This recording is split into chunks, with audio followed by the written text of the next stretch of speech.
તહેવારોના દિવસો પૂરા થયા છે તો હવે દરેક ઘરમાં ભોજન ઉપર ખાસ ધ્યાન અપાશે અને એ ભોજન એવું હોવું જોઈએ કે જે લાઇટ પણ હોવું જોઈએ, હેલ્ધી પણ હોવું જોઈએ અને ઓછા તેલમાં બનેલું આ હોવું જોઈએ. તો એ રીતની આજની મારી આ ડીશ છે કે દિવાળીના દિવસો પછી હાઈ કેલેરીથી થાક્યા હો તો એક લાઇટ એવું તમે આ ભોજનમાં ઉપયોગમાં લઈ શકો તેવી આ રેસીપી છે, જેને તમે ડાયટ રેસીપી પણ કહી શકો. તો ચાલો રેસીપી શરૂ કરીએ. તો મસૂર દાળ છે અને મેં 1 કપ મસૂર દાળ લીધી છે આ રીતનો. તમારી પાસે કપ હોય તો કપ ને વાટકો હોય તો વાટકો. અને મેં એને 3 કલાક માટે પલાળી દીધી છે. તો હવે પાણી નિતારી અને આપણે એને પીસવાનું છે. તો 2 પાર્ટમાં પીસી લેશું. અડધો વાટકો પાણી લીધું છે, અડધું પાણી આમાં એડ કરી દેશું અને સ્મૂથ પીસી લેવાનું છે. તો બાકીની દાળને આપણે પીસી લેવાની છે અને એની સાથે આપણે બાકીનું જે એડ કરવાનું છે એ પણ કરી લઈએ. તો બાકીની 1 મોટો કટોરો જેટલી પાલક ઉમેરું છું. કોઈ પણ ભાજી એડ કરી શકો છો અથવા કોથમીર પણ નાખી શકો છો. ધોઈ અને એને એડ કરી દીધી છે. અને જે માપથી મસૂર દાળ લીધી છે 1 વાટકો, એનો અડધો વાટકો છે એ ચણાનો લોટ છે. અડધો વાટકો પાણી લીધું તેમાંથી બાકીલું વધુ પાણી એડ કરી દઈશું અને આને પણ આપણે સ્મૂથ પીસી લઈશું. પાલક સાથેની દાળ પણ પીસાઈ ગઈ છે અને ચણાનો લોટ, ત્રણેય વસ્તુ એકસાથે આપણે પીસી હતી. તો બેટરને એક વખત બરાબર મિક્સ કરી લેવાનું છે.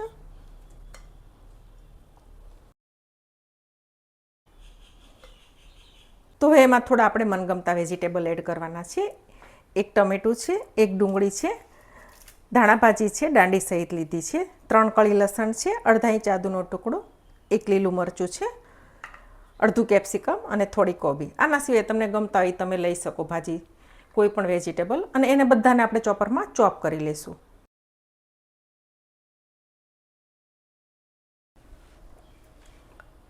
બધું બેટરમાં એડ કરી દઈશું.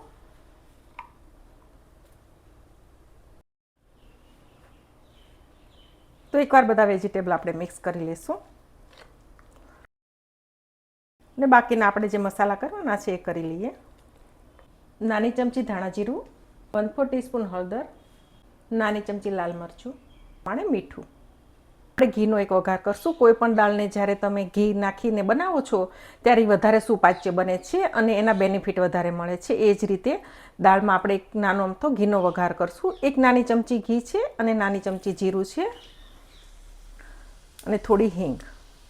અને એટલા જ માટે કોઈ પણ દાળમાં લસણ કે આદુનો, હિંગનો વધારે ઉપયોગ થતો હોય છે, જેથી એના બેનિફિટ વધારે મળે. તો એ રીતે આપણે આમાં ઘીનો એક વઘાર કરવાનો છે. અને હવે બધું બરાબર મિક્સ કરી લેશું.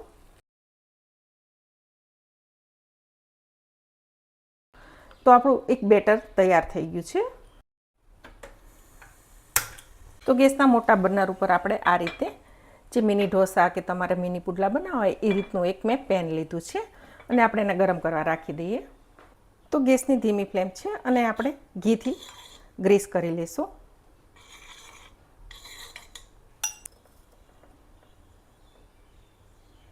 અને એક નાનો ચમચો છે એ બેટર લઈ અને આપી દઈશું.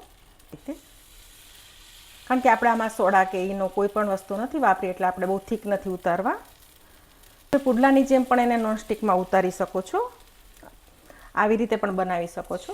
ક્યારે બાળકોને લંચ બોક્સમાં આપવું હોય તો આ રીતે પણ બહુ સરસ તૈયાર થાય છે. તો તમે આ રીતે એને ચેડવવાના છે. તો તમે ચીઝ પણ એમાં ઉપર મૂકી શકો છો આ રીતે. તો આપણે 2માં ચીઝ મૂકશું અને પ્લેન પણ બનાવી શકો છો આ રીતે. ગેસની ફ્લેમ ધીમી જ રાખવાની છે અને લગભગ 2 મિનિટ જેવું થવા દેશું. તો 2 મિનિટ થઈ ગઈ છે, સરફેસ કોરી થઈ ગઈ છે. તો ઉપર આપણે થોડું થોડું ઘી મૂકી દઈશું. તો આપણે એને ટર્ન કરી લેવાના છે.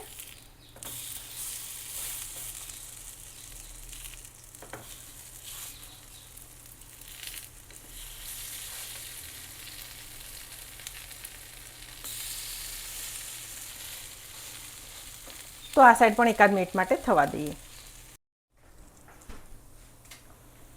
તો 2 મિનિટ થઈ ગઈ છે, આપણે ટર્ન કરી લઈશું. તો એકદમ સરસ તૈયાર થઈ ગયા છે.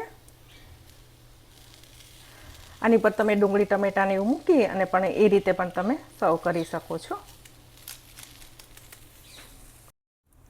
તો મસૂર દાળમાંથી નાની પેનકેક તૈયાર થઈ ગઈ છે. તો બાકીની બધી આપણે આ રીતે ઉતારી લેવાની છે. હા, તો મસૂર દાળમાંથી આપણે વેજીટેબલ પેનકેક બનીને તૈયાર થઈ ગઈ છે. ટોટલ આટલી બની છે. એકદમ હેલ્ધી અને ટેસ્ટી બને છે અને તમે એને બે રીતે આ રીતે બનાવી શકો છો, ઉપર ચીઝ નાખીને, અને તમે આમનામ નોર્મલ પણ બનાવી શકો છો. જો રેસીપી ગમે તો ચોક્કસથી વિડીયો લાઈક અને શેર કરજો.